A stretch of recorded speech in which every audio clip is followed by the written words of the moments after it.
Yes, that is true.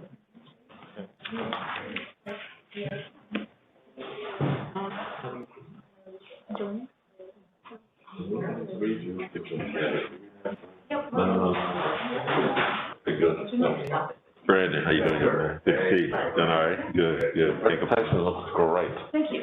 Yeah. Focus on the main point for the. Steven, I heard. Barbara's leaving us. Just here. Man. I was full. I was like, no. All right. Good morning, everyone. I understand. I'm not going to touch the gavel because I don't need to. And it's beautiful, though, and I will let Paul resume holding that gavel as soon as he returns. So I'd like to call to order the February 7th meeting of the Technical Advisory Committee.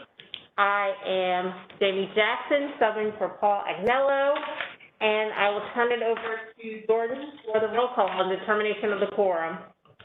Mr. Paul Agnello, we know, is not here. Mr. Rodney White? Present.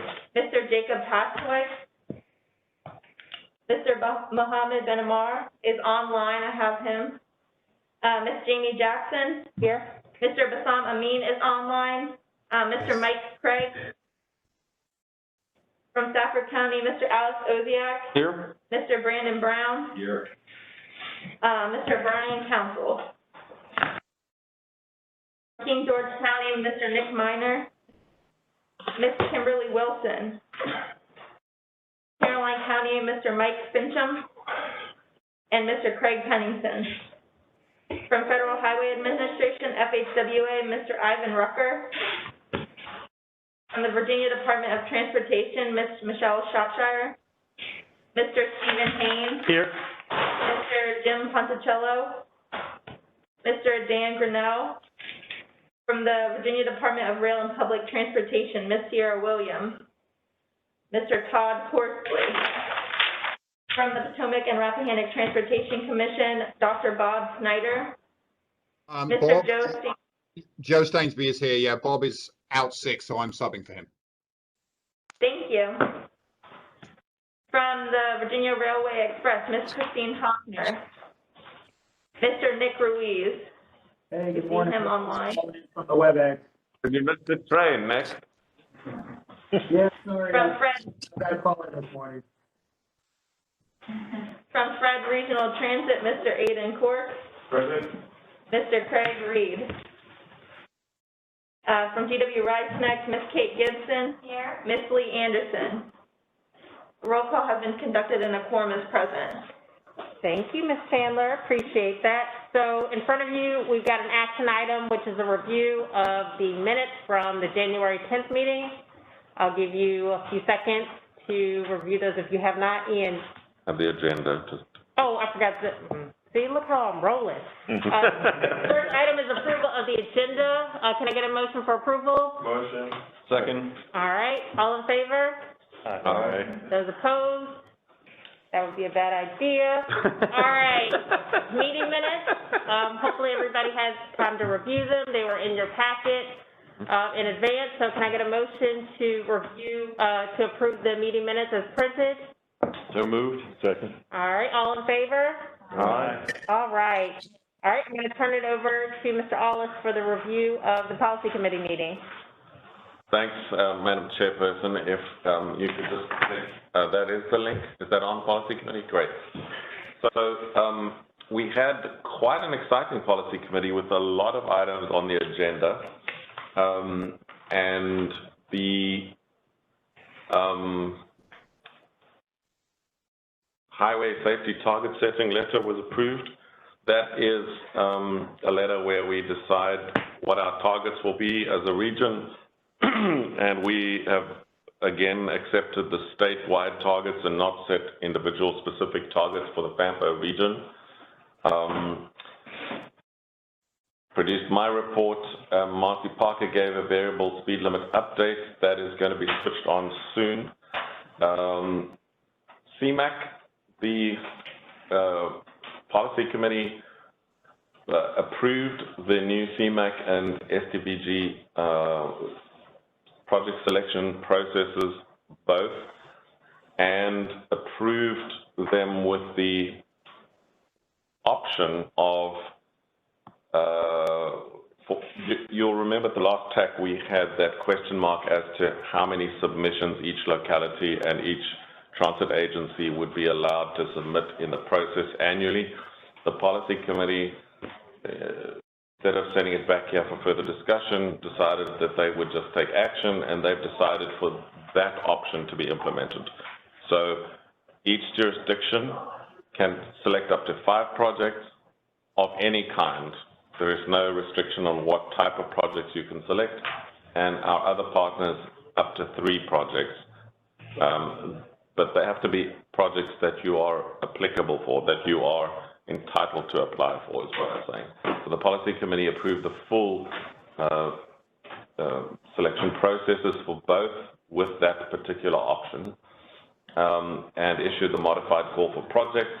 The regional studies, the next 4 items all apply to the regional studies, the East-West Mobility Study Phase 2, and the Vcr Trail project to explore a tunnel under the I-95 and 2 bridges or alternatives to those options.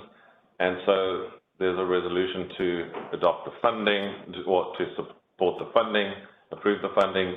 There's a resolution to execute the 2 task orders for the 2 consultants, and to amend the UPWP. The TIP, I think, also had to be amended for those 2. So those were all approved as a batch by the policy committee.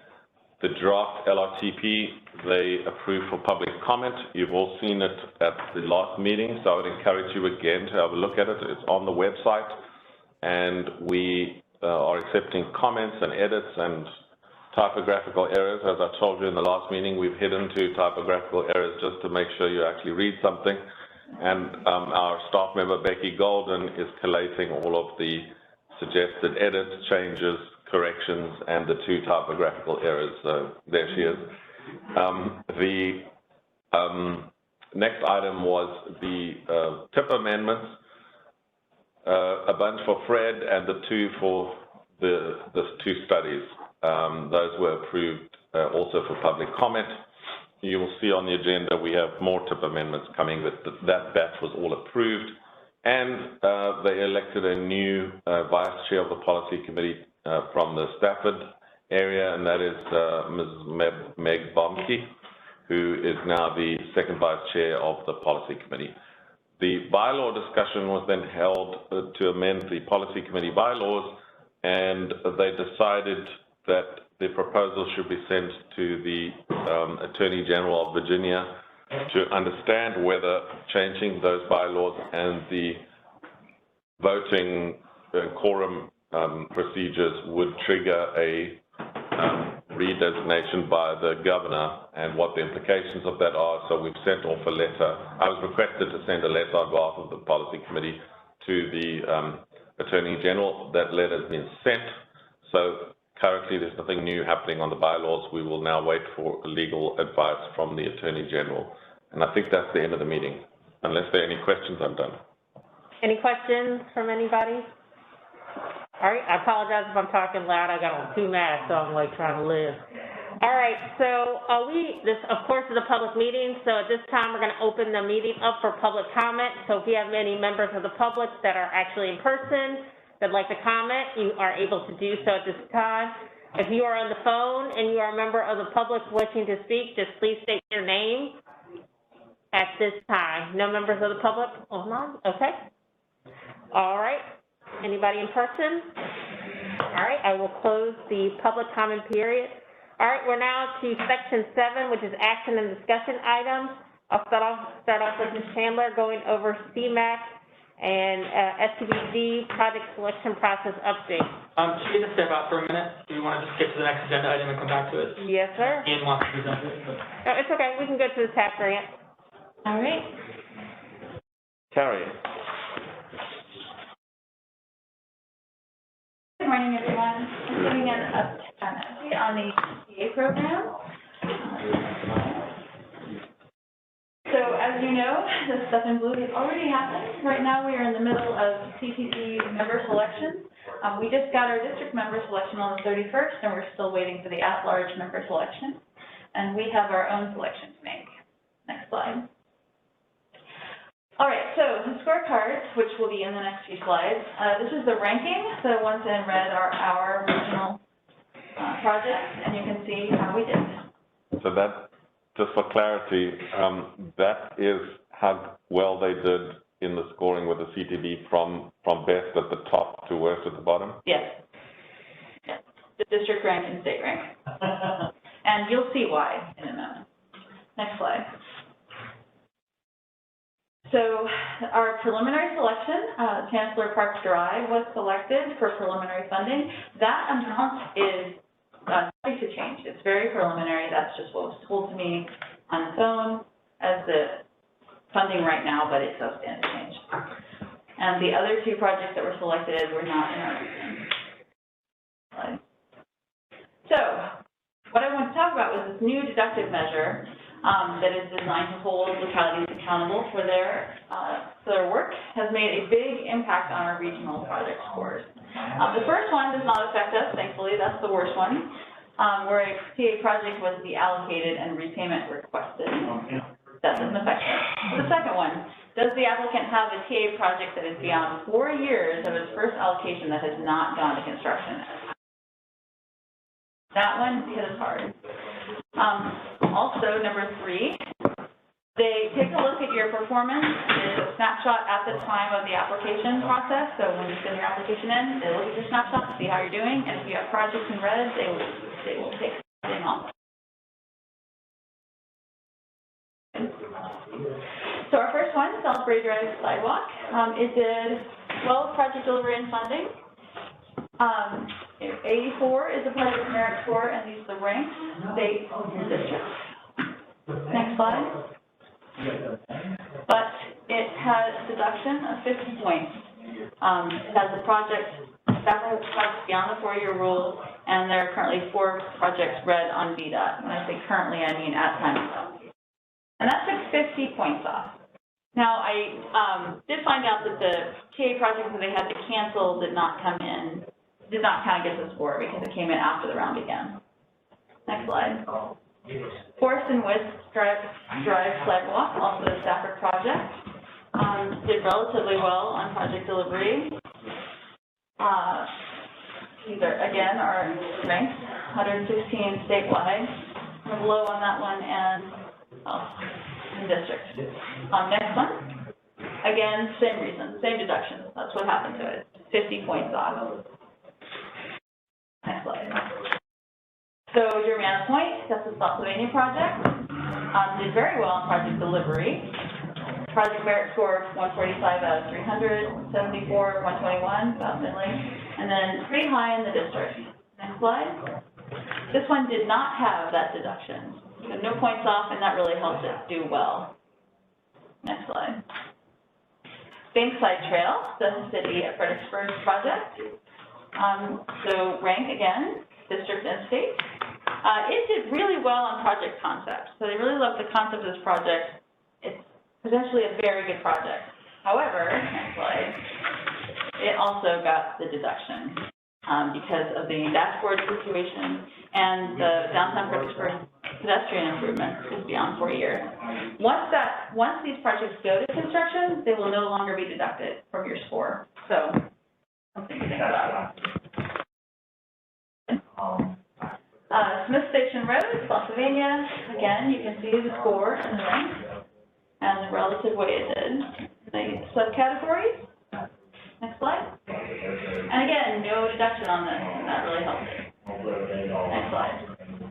Chancellor Park Drive, the one that was selected, got the highest rank district-wide and did overall very well. Project delivery extremely well, and that set it apart. Next slide. Again, no deduction. A very high quality cost estimate helped this project out quite a bit. Next slide. So the considerations going forward on this new deduction, localities are now rated by the current and past dashboard. as well as project cancellations and lag beyond 4 years. So if you have a great project, 50 points off can still ruin your chances. The importance of a very thorough itemized estimate that is all-inclusive and considers risk, contingencies, and CI percentages appropriately, and that VDOT can agree with, cannot be overstated in this process. Very important. So even though I told you all of this, at the end of the day, the scores don't choose the project. The CT scores only serve to inform their choices. So that's a bit of a wild card in it. Next slide. All right. For us today, we have the job of endorsing one of the two Northern Stafford projects for TMA funding allocation. The pot of funding that FAMPO is in charge of for the policy committee for their February 28th meeting. So we'll want to choose one of those two. And to let you know that the at-large member allocations are still forthcoming, and we will update you on that ASAP. I will turn it over to you. All right, thank you. All right, so we do need to endorse one of the two Northern Stafford projects, as just was mentioned. I do want to check in with Stafford if they have any comments before we move forward with a vote or recommendation. So I'm going to hold back my comments for right now. I will say I was kind of perturbed a little bit at the results for the transportation alternatives. I mean, in their guidelines, they make no mention of deduction on past performance, even judging roadway projects on your ability to deliver a sidewalk project. I think that's a little unfair. And at the same time, I think for projects moving forward for the $177,000 that's available, we'd like to look to apply that to current projects where we have funding shortfalls for our Flatford Road sidewalk rather than apply this to new projects altogether. I'll have to ask that question of either VDOT or you, Carrie, if they're able to do that. That's an open question. Right, so we've been in discussion about this for quite some time with the funding shortfall. Call down and talk to Terry and have that transferred right into any project you want. Okay. So if you're going with what Stafford is recommending, then you would say that none of these projects to be endorsed. Instead, use the funding on it. So we can draft a resolution for that. That's what the. Is that allowable? Okay. Okay. Our MOU, Madam Chair, says that, our MOU with the TPB says that that money has to be allocated to projects that assist the TMA. Okay. It has to either be directly in the TMA area or directly assist the TMA area, so effectively, It's not part of the $2 million that the TPB member is separate. is approving. So are the projects that you're referencing? Yeah, Flatford Road sidewalk is in our Garrisonville Road TMA area. Okay. Is that correct? Okay. All right, so Stafford has a recommendation on the table. Does anybody have any comments or any questions about some of the current projects? Because somebody's going to have to make that motion. I'm assuming Stafford's going to make it. But does anybody have any comments or questions about endorsing a different project in Stafford's area? And do we need to have a backup? I'm assuming basically we don't, based on Alex's comment and Carrie saying that that project is in the TMA area. Okay, all right, Stafford, can I get a motion from you? Sure, so motion to apply the $177K, the TMA funding to the Flatford Road sidewalk project. Can I make it just a small caveat or amendment to the motion to Certainly. say that it's in the TMA area? Yes. All right. Can I Go ahead. ask you to Comment. make a second choice in case there is additional, but I don't know how much Flatford's gonna go up. Well, we just got bids in that are already 100,000 over our, So could you possibly, I mean, Rank- there's a possibility there might could you be rank me up? leftover. Yeah, so I would say then if there's any leftover funds, we would have those applied to our Stafford Borough sidewalk project that was recently awarded TMA funding. that's wonderful, because that way I don't have to come back to, Yeah. if something happens, I don't have to come back. Right. You know what I mean? We got it all in record. Okay. All right, since we didn't ask for a second, that is actually the motion on the floor to say that the project is going to be Say it one more time, Alex, just for the record. So we would apply this $177K of funding to make up for funding shortfalls in our Flatford Road sidewalk within the TMA area, and any leftover funding would be applied to our Stafford Borough Boulevard sidewalk that's also within the TMA area. All right. Can I get a second on that motion? Second. All right, any discussion? All right, all in favor? Aye. Anybody opposed? All right, motion carries. Thank you. Thank you very much. Thanks for the presentation. All right, we're gonna circle back up to item 7A. Claire. Sorry about that. So this is going to be a review of the selection process. Ian kind of mentioned this, that the policy committee did make a decision to choose 5 applications per jurisdiction as long as they're eligible, and 3 for any other eligible agency. So they approved the final project selection process for both CMAQ and STBG.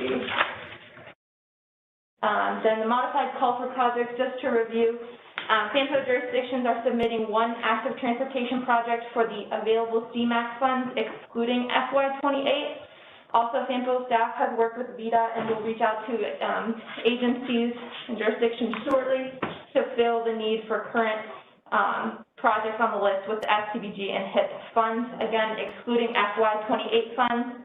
And note, this is just something that we've added in. We've talked about this a little bit over email, but staff is going to raise the requirement for the jurisdiction Board of Supervisors resolution of support, just because we're having an abbreviated application timeline, so you guys don't have to rush to your board, and it's only 1 project.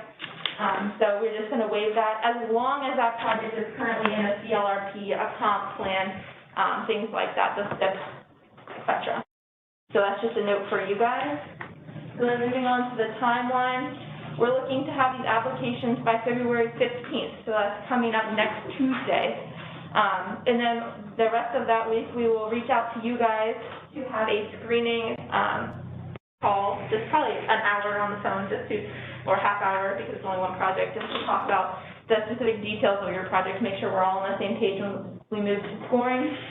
Then we'll come back in March to present scores and draft allocations. Then we'll have committee review in April, and then we'll move to approve these allocations in May so that they can be incorporated into the CTB SIP and approval for that in June. Then in the fall, thinking of the next cycle, we'll begin that around September timeline using the full call for project process that we had just approved. And so lastly, the known funding as of when we sent out this packet. This is sort of a breakdown in the verbal, and then we have a chart later on, but this is sort of the most up-to-date. We decreased the HIT funds because you guys recommended to endorse the 2 regional studies, so that has gone down. We have the reserve funding, the held funding, and then FY28, we're not using that based on the call for projects, but that's what the numbers would be. So the next slide is unknowns that we don't know about. We've gotten questions about the 5307 CMAQ swap. That is a GWRC board decision. We don't have any information on that at this time about that decision. We also don't know about the adopted legislation, what the infrastructure bills will bring to us. We've gotten state levels, but that hasn't been broken down by MPO or district yet. And then FY28 budget is still not official. We're just taking the assumptions of FY27 and assuming it's the same for FY28, so that could also change. That will come from VDOT when they have that information. And then lastly, these are the sources and the fiscal years of where all the funds are coming from. So each UPC that has been closed out or has leftover funding that does not need funding any longer is all on here. So this is sort of giving you the breakdown of what funds are available in what fiscal years for when we do the CMAQ and then the STBG allocations. So I can take any questions on any specifics that we have. All right, any questions for Ms. Chandler? I have just 2 comments. The process we're going to start in the fall, September, is going to have quite a large amount of funding available next time around, right? So this time we are allocating a small amount. Next round is going to have a chunk of change to allocate. So I'm encouraging jurisdictions to start working on now what they're going to want to submit I know it's a long time in advance, but you're going to want to submit as many projects as you can, and you're going to want to submit good projects because there's a lot of money available in that next round. My second comment is I'm looking at VDOT here. I actually read our methodology again this week in detail to kind of look at it, and it actually calls for VDOT to make a presentation every February on available funding that should be allocated. So Susan, I'm officially giving you an advance warning that next February, we're going to be asking you to make a presentation on how much funding you want us to allocate, and then we'll gladly allocate it. So Giving her a whole year. this is advance warning. Let me see. In February, Date is. in February, you're going to make the presentation. We're not going to have to ask Jordan to try to put it together. You're going to make the presentation. I've just given you advance Does that mean warning. I get to control the money? No, you just get to tell us how much we can spend. And so we're gonna check it, of course, but we're gonna ask you to make the presentation in February on how much money is available. Where's that written at? It's in the policy which was approved Let me see if I can go back and take the it. FAMPO. No The more amendments. FAMPO policy committee approved it, so I'm looking at you. If we had this discussion last time that we were gonna be done with the CMAQ methodology and we're all gonna have to agree, and what was done, so. It's done. It's done. You're there. So in February, you're on the hot seat. Thank you, Jordan. All right. Just as I guess, a point of privilege as the chair for this section, and Jordan, we're good with this presentation. I did want to follow up on a comment by Mr. Oziak regarding item 7B and related to VDOT. Just really quickly about the deductions. Obviously, VDOT has been fussing at us for quite a while in the city regarding getting projects done. But I will say we were not aware that as part of this process that there were going to actually be formal deductions. Can y'all give any insight into that? Or was there anything sent out, or just trying to clarify? Because when people ask us why we got 70 points, I don't know. Is there anybody we can ask that question to, Terry? We can Or? call Terry. Yeah, her and Terry are, Yeah. I can look more into it. I just found out about it myself when the scorecards came out, and I had to call and ask what the deduction. And has this gone to the CTB yet? I'm sorry? Has this gone to the CTB yet? Yes, that's, Okay. No, that has not You say been this? finalized. This scoring, The scoring scorecard. process? The scorecard too. Scoring cards probably have, but I don't know if you're saying the deduction process has been approved. I have to check that out. I guess my point would be in this process, if it has not been approved or sent to the CTV, this is just a comment, and if we want to make a formal recommendation, we can. But my recommendation would be to pull it until it's formalized, because not having that notification, as Mr. Oziak said, that puts us at a disadvantage when we weren't aware. So let's just clarify what you want to pull. The CTV has done the scoring. So they've already seen this. It's completed. Yeah, okay, let's start this over again. This was processed through our staff, the staff in central office, and the numbers we came up with, the district ranking, the state ranking, things like that. It was presented to the CTV member, okay, and he made his choices, Okay. and then was sent back down to central office, and then the next CTV meeting, the entire board will approve, Okay. okay? So they will have already selected a candidate project by that time. The CTV member for this district has gone through and ranked his choices. Okay. And he sends that recommendation, I'll send it down for him, to central office. From there, it is presented to the entire board, and the entire board will then approve it, Okay. okay? Okay. But the point is, just to clarify, Carrie made the point in her presentation. He can pick the worst project. It's not, the scoring is not, doesn't mandate him to pick the number one scoring project, because for this particular group, Yeah, no, he can pick anything he wants. However, the scoring informs him and suggests to him, I think, what he should pick. And in that scoring, there's this new metric, which I wasn't aware of either, which said, if you have behaved badly, according to whoever, they ding you 50 points. So the question, I think, is who decided to have this 50-point thing? Correct. And what do we do about it, right? Correct. Because we found out about it after the event, which is a little awkward to find out. It is. Yeah, it's not any of the published guidelines for transportation alternatives or any of the webinars they provided earlier in the year for application development. So it's kind of sprung on us in the last minute and looks like, you know, VDOT's changing how they want to evaluate projects without any prior notice to the localities on how their scores and project scored. So I would agree. I just don't feel like that. So I guess my comment would be for the next meeting or prior to the next meeting, if we can get any additional information about how this was decided and or approved and who approved it. Yeah. And then have a discussion at the next meeting, because it is after the fact. If he's, you know, the person in that role has already seen it and providing their recommendation, that's great. And being familiar with the process, yes, they can pick the work project. Not saying they ever have, but, you know, it happens. So we want to just make sure that we are able to give our folks enough guidance that are beside us, above us, et cetera, to say this is why this didn't occur, because I think our folks will be pretty, I'll just say disturbed that, you know, we have that much of a deduction. And we knew that there were challenges and delays in our project, but that it would have such an immediate impact. We knew it was coming, just not today. Right. So, all right. Thank you. And then the last thing on the CMAQ SCBG is the webpage. So I'm sorry.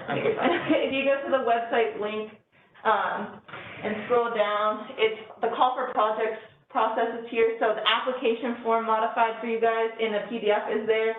The air quality tool linked to the FHWA website, that's required through this new process. There's also a user guide, and I linked a training tutorial they have. In the email that I sent you guys about the modified call for project, it has specific timestamps because they do 2 modules in 1 video. So it's about like 27 minutes into the videos where you want to go specifically for the bike path. So the project selection processes are linked, and then the current, the last approved by the policy committee funding is there. So that's all the information. Great. Any questions? All right, thank you. Oh, I'm sorry. I did just have one more question just for clarification. So when we're doing our application for this project, we're only looking at FY, I don't know, maybe I guess 22 through 27, and then we're going to hold all the FY 28 funds until we apply for in the fall. Okay. Till September. Yeah. Okay. So there's going to be a large amount of money sitting in the, what do you call the bucket where you put everything? The balance entry. The balance entry is going to mushroom until September, and then we'll decide how to spend it. Okay. Good. Thank you. All right, next item up is our Smart Scale Round 5 update. Mr. Lehane. Matt? All right, so just gonna provide a quick update for Smart Scale. An updated timeline here. The previous timeline went through like right now, so we updated it for the next 6 months through the actual pre-application, full application process. So right now we're still, I guess, working with VDOT technically on parts of all of the projects. Pre-applications will be submitted during the month of March. I'm assuming that opens March 1st and it closes April 1st or March 31st. And then the next 2 months, April and May, will be the pre-application screening, and then we're also looking to potentially prioritize the projects for decisions after the fact, because we have 10 projects, 5 did receive 5 FAMPO. So the idea would be prioritize those 5 projects in a list of 1 through 5, so that when it comes down to it, when you're making the final decision for the 4 to go into the final application period, you just choose from that prioritized list, and if any of them get screened out or whatever, it makes it a lot easier. And then June and July are the final application period, and then August through December, January next year, the actual scoring, and then the results of the scoring in January of 2023, and then we get to do it all over again. So again, an update or a refresher on what our list is. It has not changed. Parts of each of the projects have changed, and I'll quickly go through that, but the idea of the list as of now has not changed from when you all last saw it in, I guess, October. So still the same 5 due to receipt projects and 5 FAMPO projects. And the specifics of what project is on the list can still change and all, but these are really the 10 projects for now. So the first one is the US 1 Lake Hill intersection improvements. From last round, this has not changed. Center Parkway, Route 1 improvements, pipeline study. Warrenton Road, like pet improvements, a sidewalk from terminus of a previous Smart Square project near Old Forge Drive down to Solomon Drive. Route 2 improvements, this project is slightly smaller scale than it was you previously saw. Just a widening of Dixon Street to connect to the Round 4 funded Smart Square project, and then a shared use path on the east side to connect to the East Coast Greenway, and so on further south into Spotsylvania County. Lafayette Boulevard, similar, was scoped down a little bit, looking now at just completing the sidewalk on Lafayette Boulevard. So coming out of Lafayette Boulevard, multimodal study phase 1 from, I guess, was approved in 2020. We had a Lafayette Boulevard Smart Square application last round, and then looking at that again this round. So the yellow here is last round's application. The green here are already sections of sidewalk already completed. Now the red are what we might be looking to add to complete that connection down the whole corridor for the city and Spotsylvania County.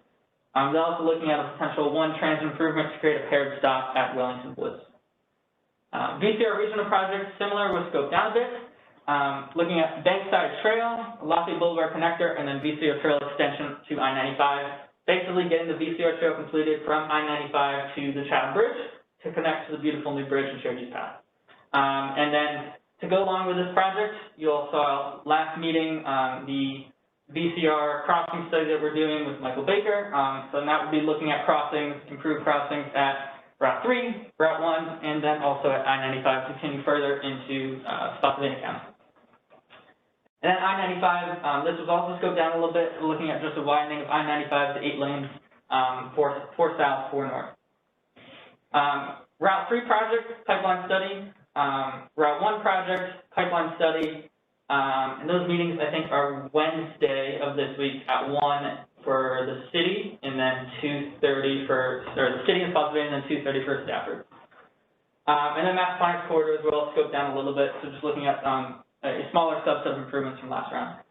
And then next steps, looking, this is from, I guess, the TTV presentation, so the updated actual calendar of work through, I guess, 2023, where we're currently at. So yeah, happy to take any questions if anybody has any. I have a question, but if you guys can just make sure that you're coordinating with DRCC on any of the projects that have transit elements, it's probably not as important for the CF, but for the final applications, we do have a transit detail form. I just want to make sure that. Yeah, I'll make sure to get some of that information over. And then, as well as my last day at FAMPO will be February 14th. So Carrie Barber will be taking over the Smart Square process here, so she'll be the one coordinating everything after I leave into February, March, and further on into the qualification period. So, if there's any further questions, I will pass it off to the next agenda item. So, as one comment, you seem to not know for certain when the pre-application closing, it is April 1st. Okay. That one, we won't turn on April 1st and go, April Fool's, it was yesterday. I wasn't sure. You can to close business on April 1st. Yeah, I guess it doesn't say here, but yeah, okay, cool, sounds good. Thanks for that presentation. Matthew stole my thunder a little bit. Carrie, why don't you stand up? So you all know Carrie, you've known her for years, and Carrie has accepted our offer to become a full-time staff member from today. Carrie is our full-time staff member. She's worked part-time for FAMPO for how many years? More than 5. More than 5 years. Matthew is taking up a really nice position, and we wish him well and congratulate him on his new appointment in Northern Virginia. And Carrie will be your point of contact for SmartScale, and she is working with Matthew to get up to speed on the software and that, so that she will be taking over doing the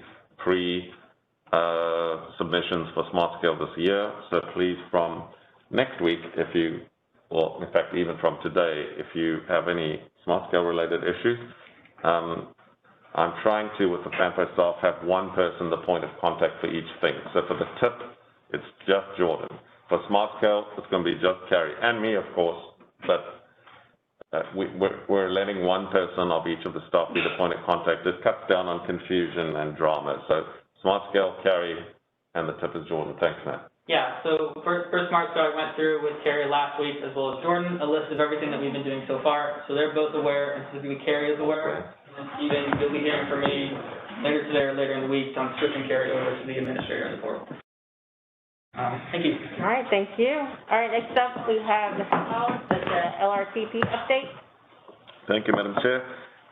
First thing, you know that the LRTP is out for public comment. You know that the website is there, and we've broken each chapter out so you can download them by chapter. We're asking for your comments by the 28th of February, please. The public comment period will close on the 28th of February, and then we as a staff have to take your comments and work on them to do edits of the documents. What's new today is that the congestion management process has been added. So if you scroll down, you'll see that the CMP is now added on. The draft is there, and we will be asking the policy committee to put the draft of the CMP, the congestion management process, out for public comment. We just wanted to work a little more on it before it was ready for viewing. It's now done, it's there, and we have a resolution in your pack asking the policy committee to send it out for public comment. Our SEEP, which guides our public engagement, does not specify the number of days it has to go out for public comment. We've also checked with BDOT and other state partners, and there is not a specific period of time that it is required to be out for public comment that is in any law or document anywhere that we can find. So we have suggested that we have a 15-day public comment period, which makes it really convenient because then we can adopt the long-range transportation plan plus the CMP on the same day, and the policy committee can adopt the whole lot without calling a special meeting or sending it back to the TAC to adopt on their behalf or whatever the case is. So I'm just pointing that out to you because if anybody has an objection to that, please do note. The changes to the CMP are seen as not major changes. We're adding 2 corridors. So we're adding the 208 corridor / Lafayette Boulevard, and we're adding the 218 corridor. But the metrics we're using to measure are basically the same as we've always done. So there's nothing significantly changed about the way we will monitor those corridors and action steps we will take and so on. But we've added the 2 additional corridors. So we're monitoring more than what we were doing. That's the significant change. So I just wanted to point that out to you. We always like to highlight any slight changes to the TAC and the policy committee so that you are in a picture as to what we're doing. So we're recommending a 15-day public comment period for the for the CMP. It's already on the website for you to go and download and send us any comments and edits you think are necessary. Great. Can you tell us why those corridors were added? Yes, there were a number of metrics that we looked at in terms of, it's a congestion management process, and we look at where the congestion occurs and where the significant corridors are. So we don't look at small roads, for example, ever, because they're too small. So when we look at the amount of significant roadways in our region that are, first of all, have a lot of traffic, and second of all, experience significant congestion, those would have been the next 2 that fit with those metrics that we were looking at, and so therefore this year we decided we'd like to add them. I think Adam, when he was still at FAMPO, discussed that at the TAC back in, I'm going to say October, could have been November, when we were working on this to explain exactly why we decided to add 2 more. Well, we think there are 2 additional corridors that experience congestion that we should be monitoring. The Lafayette study is on part of that second corridor. So Lafayette Boulevard and 208 are kind of one road, essentially. And so we did a whole study there because of the congestion experience there, and 218 is also experiencing some congestion. Okay. Does anybody have any questions? All right, I need a motion to be made to endorse Resolution 22-23, directing a public comment period for the 2022 congestion management, which is a CMP process with a 15-day public comment period. Can I get a motion? So moved. All right, second? Second. All right, thank you. All right, all in favor? Aye. Any opposed? All right, motion carries. All right, so the next item is the UPWP. That's you, If you can just click on the resolution, just enlarge it so we can see it. Great, there we go. So these are for the two studies. And we have to, Jordan, just remind me why we're doing this one now. And, So this, the UPWP, we started the public comment period last month, and this will be to approve the beg your pardon, changes. correct, yes.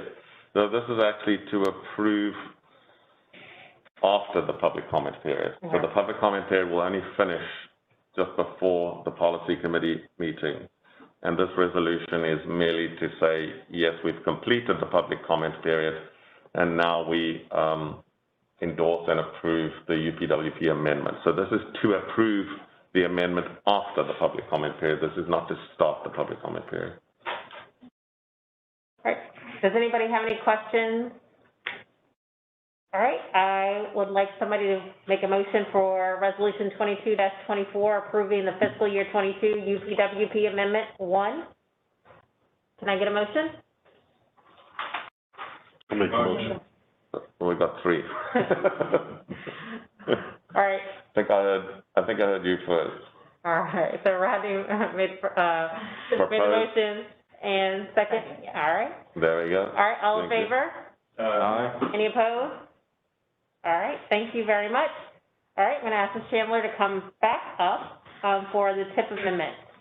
Yeah, so we're going to ask, the first one is for two new amendments and additions to the TIP. The first one is new park and ride lot, and then the second one is for the Route 3, Pennsylvania Avenue intersection. These are both smart scale projects, and they have already been included as grouped projects. So these were originally project blocks, but then VDOT updated us and told us that they were going to be grouped. So this is just information about them, and now if you scroll to the next few pages, all the specific information are included about the funding and everything like that. So this is just to endorse a public comment period to include these into the TIP. All right. Any of the localities have any comments on the TIP amendment? All right, any questions from the group? All right, Jordan, are you asking us to adopt them together or separately? Either, you can do either way, together is fine. All right, so if someone would like to make a motion to endorse resolutions 22-25 and 22-26, which are TIP amendments to the, for FY 21-24, can I get a motion? So moved. All right, can I get a second to that motion? Second. All right, motion's been moved and properly second. Can, all in favor? Any opposed? All right, motion carries. All right, we are at item number 8, which is correspondence. I'll turn it over to Mr. Ollis. We have no particular new items of correspondence from any of our federal or state partners. And the only correspondence recently was the actual letter I sent to the Attorney General on behalf of the Policy Committee. So nothing inbound, that was an outbound letter. And then we had 2 letters, but they're, I think we covered them in the last meeting, from 2 of our, the 2 bodies that do transportation for the aged and disabled, that if their projects are funded, we have to add them to the TIP. But it's merely for information because, you know, we don't do anything until they actually get approved of funding, and then we take action. So that's just limited correspondence. I don't believe we've had any additional correspondence to those items. Thank you. All right, staff report. I've already, from our side, introduced Carrie, who is becoming full-time, and let you know that Matthew's going to be leaving us and moving to another position. And we are advertising for 2 positions. We have interviews on Thursday lined up. So hopefully there'll be some good news after Thursday as well. And that's all I have from my side. All right, any other staff reports? All right, a member report? Oh, I'm sorry. Are we moving to Member report? Sorry. The 5303, FY23 5303 application, the funding estimates will be released this month. for distribution to the various MPOs, and then grant applications are due May 2nd, and must include at least a draft of the UCWP.